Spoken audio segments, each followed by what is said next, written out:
Hello everyone, I'm Oscar and this is Tech Tribe iPhone Review. Last December 21, 2024, this month, nung isang araw lang, ay bumili kami ng misis ko ng iPhone 16 Pro sa Timeline, SM City, Cabanatuan. Pagbili namin, ito, I told her to buy the iPhone 16 Pro in black titanium. Okay? So, it is 128 gig of storage. So, kasama nito, meron daw silang free na AirPods. Sabi niya AirPods daw. But again, it's not AirPods. It's an EarPods. It has the USB-C. And I think it's wired. Yeah, wired siya. So, we bought this for, not for luxury, but an investment. I will be reviewing this iPhone from the day we bought it until kailangan na siyang i-upgrade. I'm an iPhone user naman. My phone is ito, no? iPhone 12, which was bought last 2021 or 2022. I do not remember na. I will be reviewing this for the entire year. So, pagbili namin ito, ay sabi ko sa kanya, kung okay siyang bilhin nang hindi ina-unbox or binubuksan, okay na. Tayo na lang mag-unbox dito. But, unfortunately, the store, the Timeline, is not allowing to do such process. So, ang ginawa nila is in-unbox nila ito through a mini knife. Kinat nila dito sa ilalim. Kinat nila sa ilalim. Time check muna. It's 8:21 p.m. and 12:22:24. So, this is the first time that I'm gonna review this iPhone, no? So, that's why, kung nakikita naman natin, yung mga tech reviewers dyan, is they really tear this paper off. So, gayahin din natin. Nabuksan na po ito sa ilalim. Ayan, kung makikita nyo dito. Nabuksan na siya. Plano ko sana is nung 21 ng gabi. Pero, antok na ako. Let us tear this paper off para na ma-experience naman natin yung ginagawa ng mga tech reviewers. Okay. Taas naman.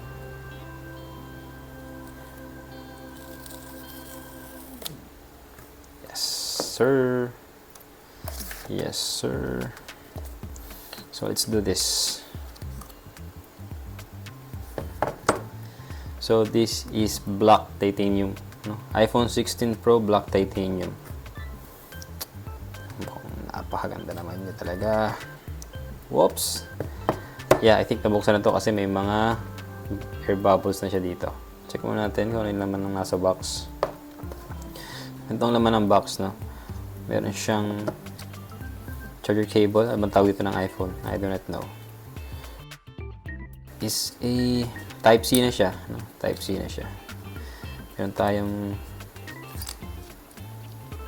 SIM card ejector. And the charging cable. Ayan. Ayan. So,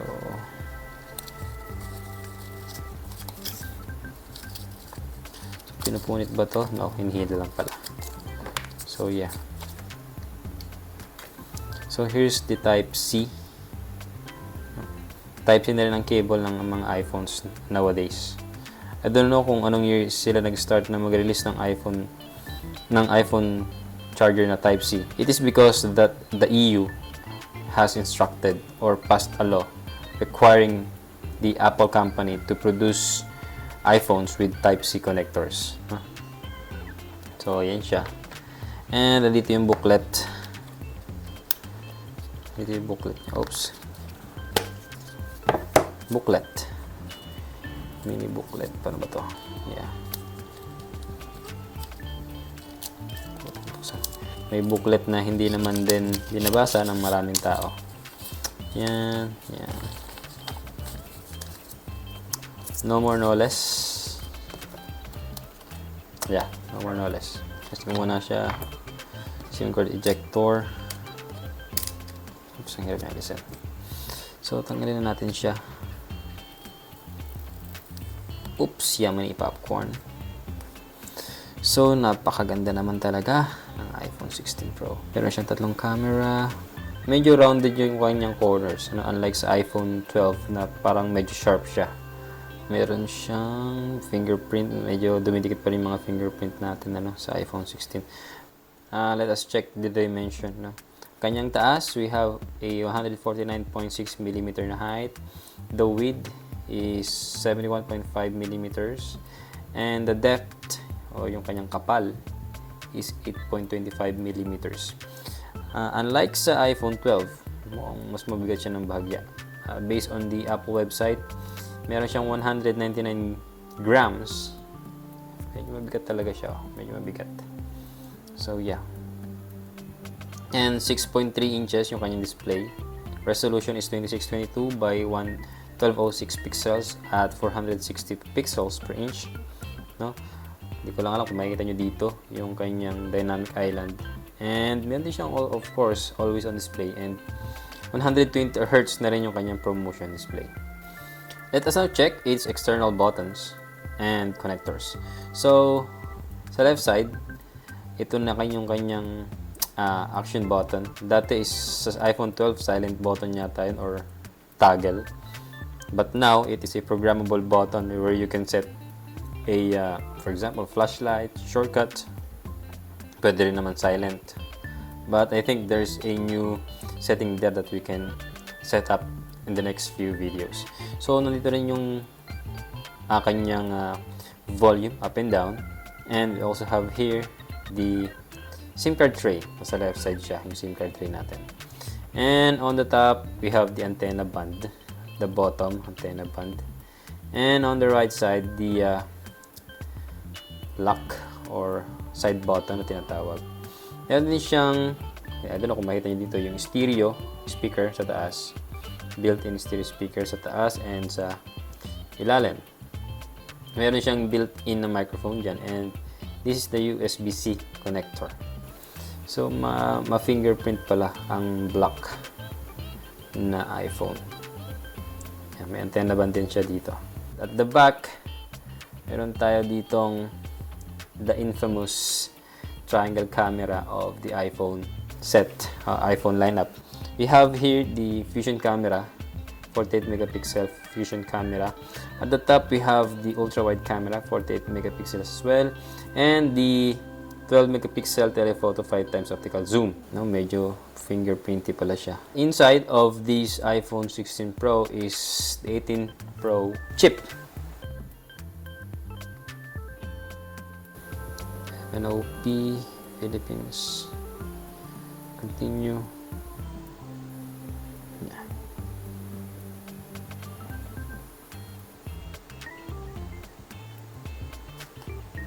Continue. Setup na. Setup later.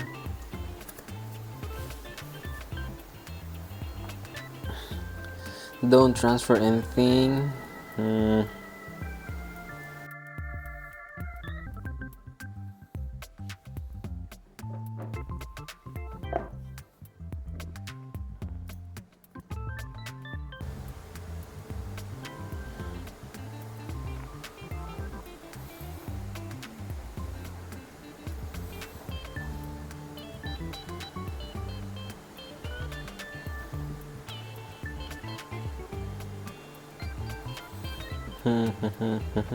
I prefer the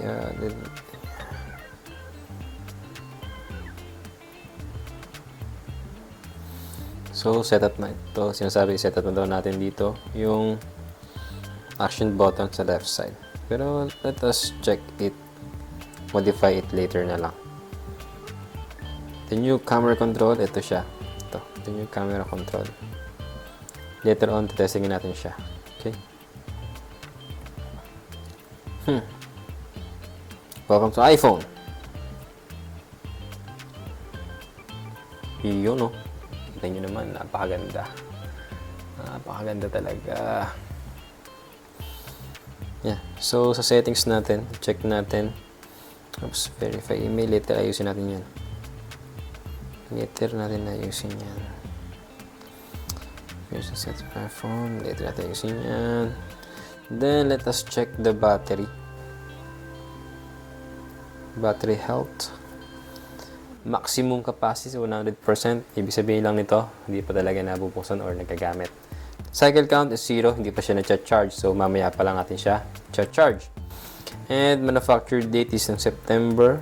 First use is December. And the first use is today, December 2024. Cycle count 0, maximum capacity 100%, battery is normal. Battery percentage, ayun sa taas, makikita natin. No? Out of the box, nung nagsiset-up ako ng ganyan, meron pa rin siyang haptic feedback na kasama. So, nararamdaman ko siya ngayon habang tinatagal on and off ko siya. No? Okay. Ayusin natin ito later on. Charging. Set up natin siya ngayon. Let us now check the camera button dito. I think dito siya. Camera control.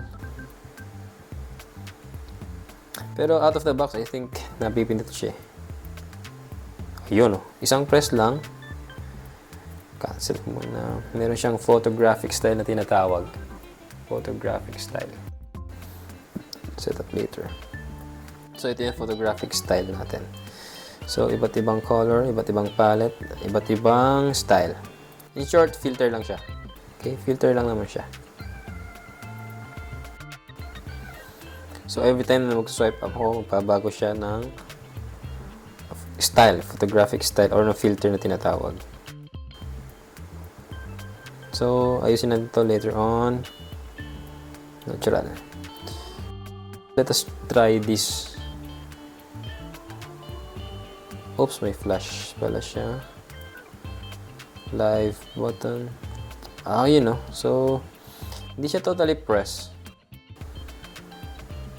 Parang siyang ini-slide na ganyan. Napaka-smooth naman yan talaga. I don't know kung gagamitin ko siya ng madalas. But definitely, hindi siguro. Mas preferred ko pa rin tong photo dito sa screen.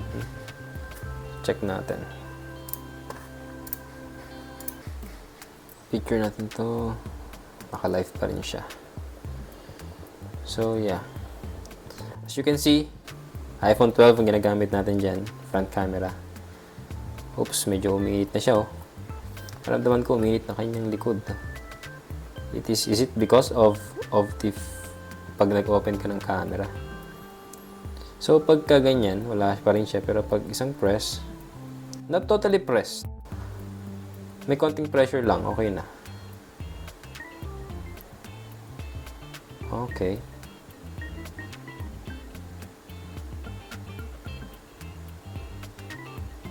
Hindi ko makuha yung ibang option dito. Ito. Okay. Continue. Okay. Tapos yung resolution dito, 4K up to 120 frames per second. Nakita nyo siya. Oops, yeah. 120. Ito kasi, 4K 120 is usually ginagamit for slow-mo. Later on, ayusin natin, testingin natin yung ganda ng camera na to. Setup pa lang natin siya. Here's the camera button. Check natin yung mga images na nakuha. Not now. Pictures. Yan. May naka-on pa yung live niya. No? Okay naman. Nga lang. Umiinit siya, ha? Umiinit siya kaagad. I don't know the reason why it's getting hot, but I don't know. Is it because of the camera na inayos natin? Yan yung photographic style. I think mayroon naman siya dito. Uy! Continue. Ayusin natin sa mga sunod na araw. Don't allow. Pag-modify natin siya. You know. Okay, napakadami niya palang options. Black and white. Yan, nararamdaman ko yung haptic feedback niya. Ayun o, pwede mo siyang ayos galaw-galaw na ganyan. Every time you move this style, gumagalaw yung kanyang tone, color, palette, no? Nababago siya. Pero, Cancel natin siya. Yeah, I think that's it for this impression. Out of the box, napaka-smooth ng kanyang screen. 120 Hz. Again, 120 Hz yung kanyang refresh rate. So, napaka-smooth. Unlike dun sa akin iPhone 12 na 60 Hz yata siya. Setup ko muna siya ngayon, ano, bago natin ipapanood sa inyo. May mga updates tayong ayusin. Let us check the general iOS 18.0.1. So out of the box, 128 gig, pero ang na-consume niya is 18 gig kaagad. Sa application, 18 gig kaagad. Pero itong mga to is tatanggalin din natin. I-set up na lang natin siya in the next few days. So may mga updates tayong lalagay, may mga security tayong gagawin. I think pakaganda niya. Wala pa rin siyang tawag dito, screen protector. Wala rin akong camera protector and case, no? Later on, bibili tayo ng case. I-set up din natin dito.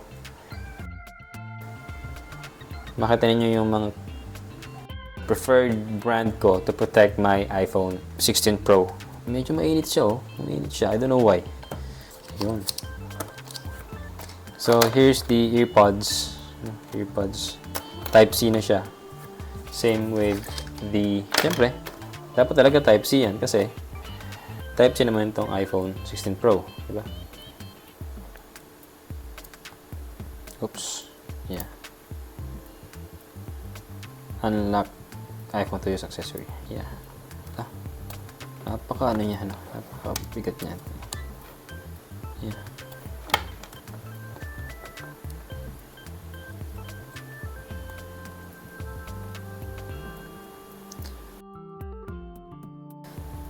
Yan, ang problema, I think magiging problema nito is like my iPhone 12 na pagka nagkakamali ka ng paglagay dito is nagkakaroon ka na ng mga dents dito sa USB port. Sa likod, medyo may mga fingerprint pa rin. Napakaganda ng iPhone 16 Pro. I just have to make sure that yung gusto kong mangyari dito is gagawin ko dito. I-set up ko to in the next few days. Hopefully, nagandahan ninyo itong aming first tech review. Thank you for watching this first iPhone 16 Pro unboxing and impression. See you again next time.